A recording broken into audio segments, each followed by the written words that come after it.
श्री हरिदास श्री हरिदास श्री हरिदास श्री हरिदास श्री हरि। आप सभी को श्री हरिदास घटा छटा नक से कोठे सावर गौर बिलास घन प्रगट्यो रस रीति को जय जय श्री हरिदास।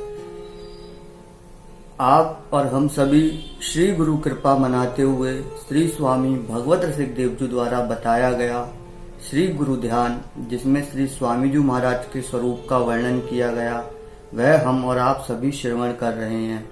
उसका जो स्वरूप है वह 3 भागों के माध्यम से वर्णन किया गया, जिसका आज हम तीसरा भाग, जो अंतिम भाग है, उसका श्रवण करने वाले हैं। आचार्य चरण श्री स्वामी भगवत रसिक देव जी श्री स्वामी हरिदास जी के स्वरूप को आगे वर्णित करते हुए कहते हैं, कुंज बिहारी एक आस और सकल तज दुरास, असन वसन ते उदास बांके व्रतधारी हैं।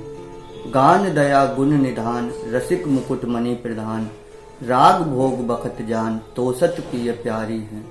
तिमिर हरन को दिनेश ताप हरन को निशेष, पाप दहन पाव केश गुरता मुखचारी हैं। निधिवन आसीन नित्य बर बिहार सरस बित्त, जय जय श्री हरिदास रसिक भगवत बलिहारी हैं। जय जय श्री हरिदास रसिक भगवत बलिहारी हैं।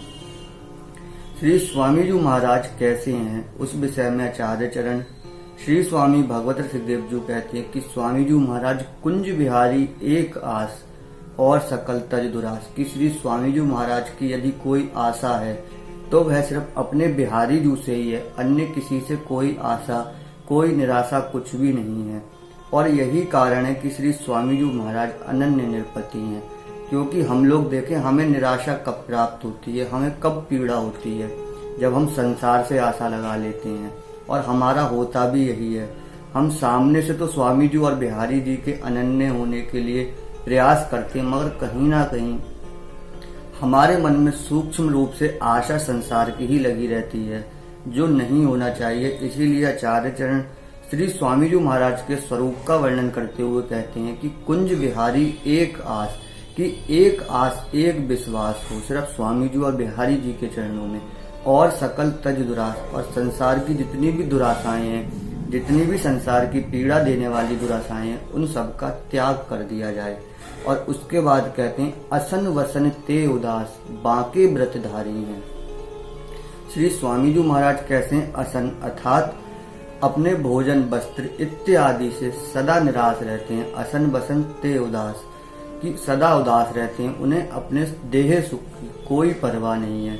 क्योंकि आचार्य चरण श्री स्वामी भगवत रसिकदेव जी ने जो 7 सोपान श्री स्वामी जी की रसरीति को प्राप्त करने के बताए, उसमें जो 5वां सोपान बताया, वह बताया पांचे भूले देह सुध, तब छठे भावना रास की। तो छठा जो भाव है वो रास की भावना, तब पावे रसरीति श्री स्वामी हरिदास की। तो इस प्रकार देह सुख को छोड़कर असन बसन अर्थात भोजन और वस्त्रों से उदास रहते हैं। और कैसे बांके व्रतधारी है, कि श्री स्वामी जी महाराज का व्रत कैसा है, बांका व्रत, कि बिहारी जू सो बिहारी जू और स्वामी जू सो स्वामी जू, औरन से नैन मूंद इन्हें ही निहारी जू, कि एक व्रत जीवन पर्यंत श्री बिहारी जू की अनन्य भाव से आश्रित रहना, श्री बिहारी जू को ही देखना, कि ऐसे ही देखत रहो जन्म सुफल कर मानो। तो इस प्रकार जो व्रत है, क्योंकि हम लोग देखें कोई कोई क्या होता है कि नागा साधु होते हैं जो वस्त्र नहीं धारण करते, और कोई होते हैं कि जो भोजन नहीं पाते, सिर्फ दूध पे ही रहते हैं या फल पे रहते हैं, इत्यादि भोगों पर आधारित रहता है जिनका जीवन। ऐसे संत भी दर्शन होते हैं। परंतु श्री स्वामी जी महाराज का दर्शन कैसा, जिन्हें न वस्त्रों की परवाह है और ना ही भोजन की परवाह है, और उनका एक व्रत है। हम लोग नाना भांति की कामनाओं को लेकर नाना प्रकार के व्रत और उपासनाएं करते हैं, परंतु स्वामी जी के यहाँ कैसा व्रत है, यहाँ पे एक व्रत है जो जीवन पर्यंत निभाया जाता है। एक दशा एकादशी, अर्थात यहाँ पे एकादशी कैसी, यहाँ का व्रत कैसा है, एक व्रत जीवन पर्यंत। और उसका जो भाव है वह गुरुदेव जी की वाणी में देखने को मिलता है। श्री गुरुदेव जी अपनी वाणी में कहते हैं, सुरस रूप सुख में सने अटक्यो मन गुणगान, श्री बिहारी दास जाने नहीं कित भोजन स्नान। कि सुरत अर्थात जो अपना सूरत है, जो हमारी ध्यान है, वह श्री स्वामी जी महाराज के चरणों में इस प्रकार लग चुका है कि हम अपने निज स्वरूप में स्थित हो गए हैं और उनके गुणगान, उनकी लीला गान में इस प्रकार से मन अटक गया है कि बिहारी दास जाने नहीं कित भोजन स्नान, कि अब न हमें भोजन की सुध है और न स्नान की सुध है। अर्थात जहाँ पर व्रत में हमें ध्यान रखना पड़ता है कि हमें आज व्रत का पाना है, आज हमें अन्न नहीं खाना है, परंतु आचार्यों द्वारा जो व्रत है वह कैसा है, वहाँ तो सुध ही नहीं है कि बिहारी दास जाने नहीं कित भोजन स्नान। यहाँ तो ऐसा बांका व्रत है, क्योंकि रसिक अनन्यन को पत बांको, जा पत को पछतात है वेद, लहे नहीं भेद रहे नितना को, कि स्वामी जी का पथ इतना बांका है कि इसका भेद स्वयं वेद भी नहीं ले पाते।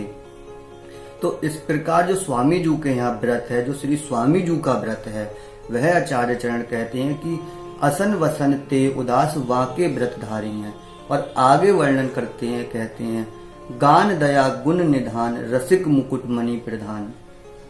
श्री स्वामी जी महाराज कैसे गान दया गुण निधान, अर्थात जो गान है, गायन जो कला है, उसके सागर हैं श्री स्वामी जी महाराज। उसके बारे में आचार्य चरण कहते हैं कि गायन गोपद सिंधु बहे, कि जो गायन के बड़े बड़े समुद्र हैं, अर्थात जो अथाह संगीत का सागर है, वह भी श्री स्वामी जी के सन्मुख कैसा हो गया, जैसे गौ अपना खुर मारे, अर्थात अपना पैर मारे, और जितना छोटा गड्ढा होता है गाय के पैर मारने पर, उतने बड़े बड़े जो समुद्र हैं गायन के, वह श्री स्वामी जी के सामने उस गोपद अर्थात गाय के पद के उस गड्ढे के बराबर बन के रह गए। गायन गोपद सिंधु बहे, कि बड़े बड़े समुद्र, बड़े बड़े सागर संगीत के श्री स्वामी जी के सामने एक गोपद के समान, गो के खुर के समान छोटे से गड्ढे बन के रह गए। स्वामी जी महाराज गान कला में इतने प्रवीण हैं और समस्त जीवों पर दया करने वाले हैं।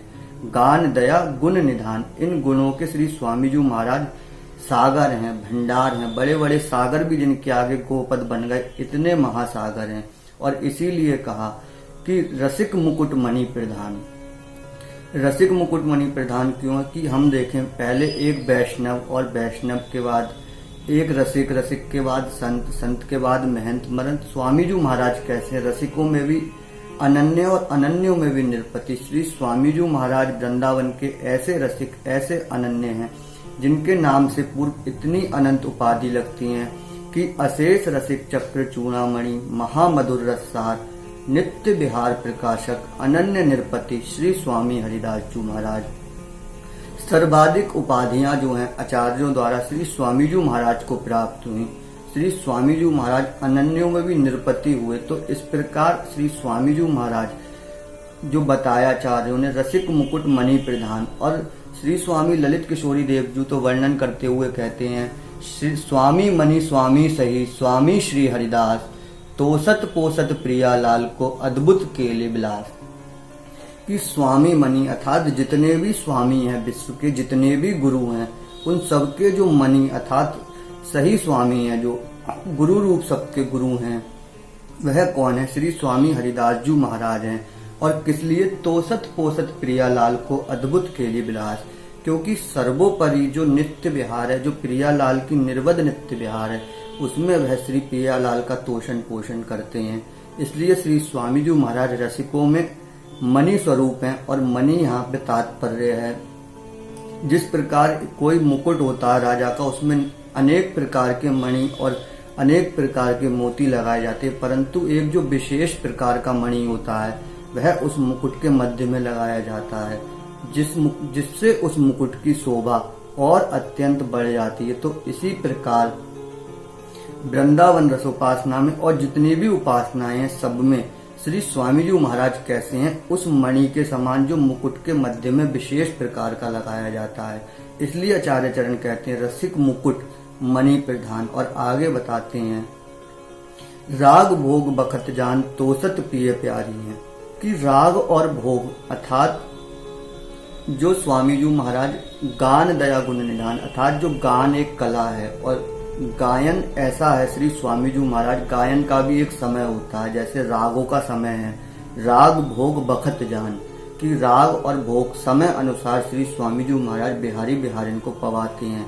आज हम देखें गायन के नाम पर कितना मनोरंजन और कितनी फूहड़ता दिखाई जा रही है।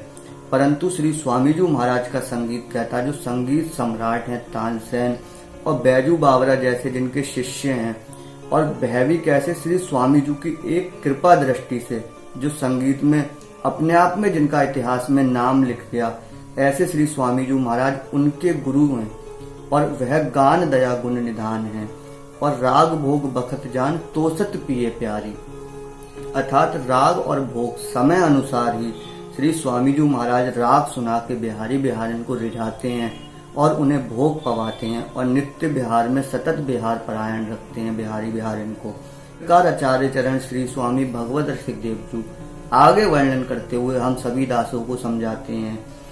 तिमिर हरण को दिनेश, ताप हरण को निशेष। कि जिस प्रकार तिमिर अर्थात अंधकार को हरने के लिए जब सूर्य उदय होता है तब अंधकार दूर हो जाता है। तिमिर हरण को दिनेश, कि जिस प्रकार अंधकार हो, रात्रि भर अंधकार रहता है, परंतु वह अंधकार कब दूर होता है? जब सूर्य निकलता है। इसका तात्पर्य क्या है कि श्री स्वामी जी महाराज अज्ञानता के अंधकार को, हमारे जीवन में किस बात का अंधकार है? अज्ञानता का, क्योंकि ज्ञान न होने के कारण ही तो हम लोग इधर उधर भटकते रहते हैं। और वह ज्ञान कैसे हो, उसके लिए आचार्य चरण श्री स्वामी ललित किशोरी देव जी बताते हैं। जो साचो सन्मुख भयो श्री स्वामी की ओर, गई अविद्या नसी सबे भोर बहे ज्यो चोर। कि जो साचो सन्मुख भयो अर्थात जो श्री स्वामी जी महाराज के सन्मुख हुआ, कैसा सांचा, और वह सांचा कैसा? स्वामी जी के भांति, क्योंकि हम सब उन्हीं के अंश, उन्हीं के ही बच्चे हैं। तो हमें उन्हीं के बताए, जो उनके द्वारा किया गया उनका स्वरूप जो है उसका ध्यान करना है। कुंज बिहारी एक आस, अपने जीवन में एक आस रखनी है। क्योंकि भक्ति का और भजन का सारा अर्थ क्या है कि मन एकाग्र हो जाए हमारा। परंतु मन एकाग्र कब होगा? जब हम एक रूप में अटकेंगे। बिहारी दास जाने नहीं कित भोजन स्नान, वह कब? जब एक रूप में मन अटक जाए। कुंज बिहारी एक आस और सकल तज दुरास। स्वामी जी महाराज भी कहते हैं, तो कीजिए कमल नयन सो। क्यों? क्योंकि जाहित आगे और हित लागे सब फीको। कि सारा हित जो संसार का जितना भी प्रेम है वह सब फीका है। किसके आगे? श्री बिहारी जी के प्रेम के आगे। परंतु हम देखें, हम जीवों का इतना सामर्थ्य नहीं, हम जीव इतने सक्षम नहीं कि बिहारी जी से प्रेम कर पाए। तो उसके लिए श्री स्वामी जी महाराज ने और सहज भाव से हमें बताया कि या तो बिहारी जी से प्रेम किया जाए, कह हित कीजिए कमल नयन सो। फिर यह कहा, कह हित कीजिए साधु संगत सो, कलमस जाए सब जी को। कि यदि संग करना है, बिहारी जी से प्रेम यदि नहीं हो पा रहा, तुम्हारी सामर्थ्य नहीं है, तुम्हारा मन एकाग्र नहीं हो पा रहा, तो फिर क्या करो? उस अवस्था में आचार्य वाणी के साथ संतों से प्रेम करो, आचार्य वाणी से प्रेम करो।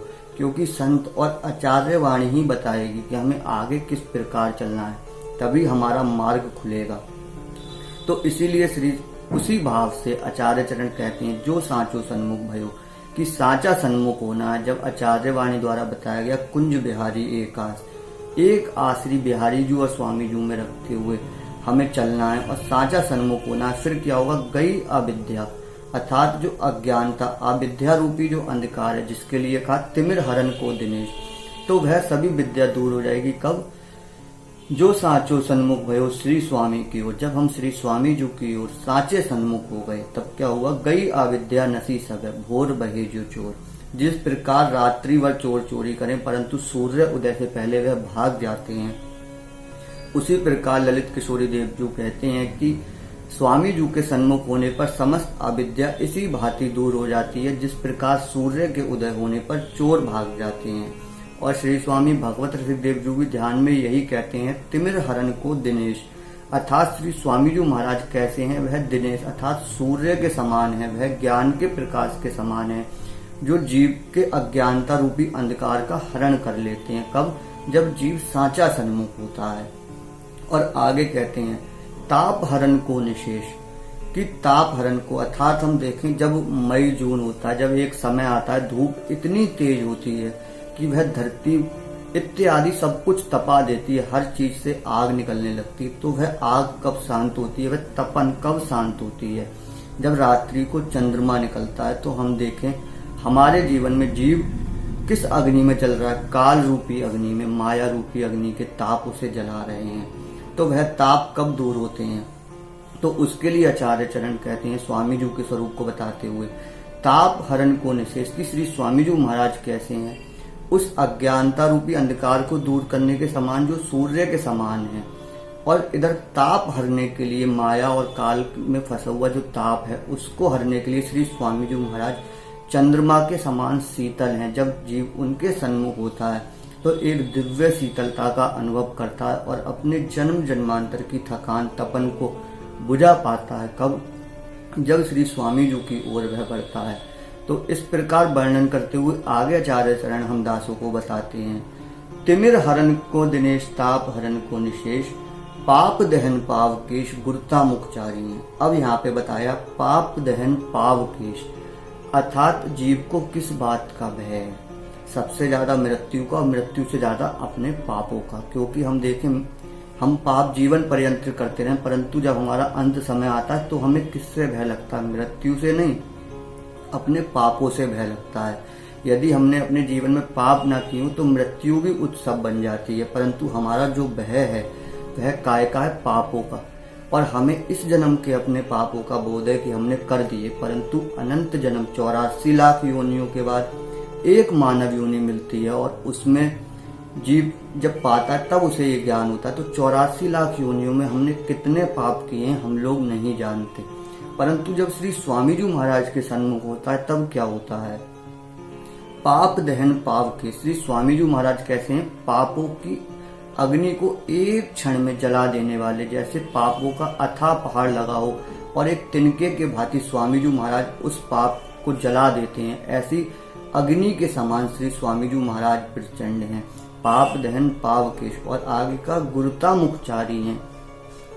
और गुरु रूप में हम सभी साधकों को, सभी दासों को समझाने के लिए, उनके गंतव्य, उनके लक्ष्य तक पहुंचाने के लिए कैसे हैं? गुरुता मुखचारी हैं कि 4 मुख वाले ब्रह्मा के समान श्री स्वामी जी महाराज का ज्ञान है। अर्थात जैसे हम कहें ब्रह्मा जी को समस्त वेदों का ज्ञान है, ज्ञान के भंडार हैं, उसी प्रकार श्री स्वामी जी महाराज ब्रह्मा जी से यहाँ पे बताया गया कि ब्रह्मा के समान। अदापि श्री स्वामी जी महाराज के, यद्यपि श्री स्वामी जी महाराज के ज्ञान की कोई तुलना नहीं की जा सकती, वह अवर्णनीय, परंतु हम दासों की बुद्धि में समा सके इसलिए आचार्य चरण कहते हैं कि गुरुता मुखचारी हैं।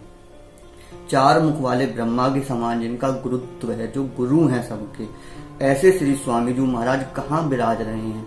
निधिवन आसीन नित्य बर बिहार सरस्वती, कि ऐसे श्री स्वामी जी महाराज निधिवन राज में विराज रहे हैं। कैसे? बर बिहार सरस्वती, और उनका जो धन है, वित्त तथा धन, हम लोग देखें किस बात की आज लड़ाई, किस बात की मार काट झगड़े हैं, सब धन के पीछे। और स्वामी जी का धन कैसा है? बर बिहार सरस वित्त, की उनका जो धन है वह तो श्री बिहारी बिहार, इनका दिव्य नित्य विहार है। और निधिवन आसीन नित्य, कि श्री स्वामी जी महाराज कहाँ विराज रहे हैं? निधिवन राज में। अब यहाँ पे आचार्य चरण ने कहा निधिवन आसीन नित्य, क्योंकि स्वामी जी का जो उपासना है वह नित्य विहार की उपासना है, नित्य लीला की उपासना है। तो श्री स्वामी जी महाराज जो आचार्य चरण यहाँ पे वर्णन कर रहे हैं वो ऐसा नहीं कि 500 साढ़े 500 वर्ष पूर्व श्री स्वामी जी के उस समय का वर्णन कर रहे हैं, ऐसा नहीं। उन्होंने कहा निधिवन आसीन नित्य, की श्री स्वामी जी महाराज निधिवन राज में सदा विराज रहे हैं, पहले भी थे, अब भी हैं और आगे भी रहेंगे। तो इस प्रकार आचार्य चरण श्री निधिवन राज में बताते हैं। और निधिवन पाए निधि निधि के निधान भयो, निधिवन भी जिन्हें पाकर धन्य हो गए, ऐसे श्री स्वामी जी महाराज प्रिया प्रीतम की निधि हैं और उनका जो बिहार है वही धन है, बर बिहार सरस वित्त। तो आचार्य चरण इस प्रकार बताते हुए कहते हैं, जय जय श्री हरिदास रसिक भगवत बलिहारी हैं। ऐसे श्री स्वामी जी महाराज की सदा ही सदा जय जयकार करते हुए आचार्य चरण श्री स्वामी भगवत सिद्धदेव जी बार बार उन पर बलिहार होते हैं, और जितना बलिहार हो जाए उतना ही कम है। क्यों? क्योंकि जो नित्य हैं उन पर तो नित्य बलिहार हुआ जा सकता है, परंतु हम लोग तो निमित्त मात्र हैं। जब तक इस शरीर में प्राण है तब तक हम श्री स्वामी जी महाराज के बलिहार होते रहें, उनकी बलिहारी लेते रहें, उनके सन्मुख हो जाएं सच्चे। इसी भाव के साथ आचार्य चरण हम सभी को श्री गुरु ध्यान के माध्यम से श्री स्वामी जी महाराज के स्वरूप का वर्णन बताते हैं। और यहाँ पर हमें इस ध्यान आज जो है श्री गुरु ध्यान वह आज तीसरे भाग के साथ पूर्ण हुआ, जिसका तीसरा जो अंतरा है वह आपको डिस्क्रिप्शन में मिल जाएगा। इस प्रकार जो तीनों अंतरे हैं भाग 1, भाग 2 और भाग 3 में, तो ये तीनों अंतरे आप उतार लें, अपने किसी डायरी में नोट कर सकते हैं और आप इसे नित्य जो पाठ करते हैं उसमें शामिल करें और श्री स्वामी जी का ध्यान करें और उसके बाद माला करें, जाप करें। उससे आपको देखने को मिलेगा अपने जीवन में कि हमारा मन जो माला में नहीं लगता वह सहज लग पाएगा, क्योंकि जब स्वामी जी का ध्यान होगा, आचार्य वाणी के माध्यम से जीवन में दर्शन होगा स्वामी जी के स्वरूप का, तो सहज ही मन श्री स्वामी जी के चरणों में लगने लगेगा। इसी के साथ श्री स्वामी जी महाराज के श्री चरणों में दृढ़ अनन्य भाव रखते हुए नित्य जपें, निरंतर जपें श्री हरिदास, श्री हरिदास, श्री हरिदास।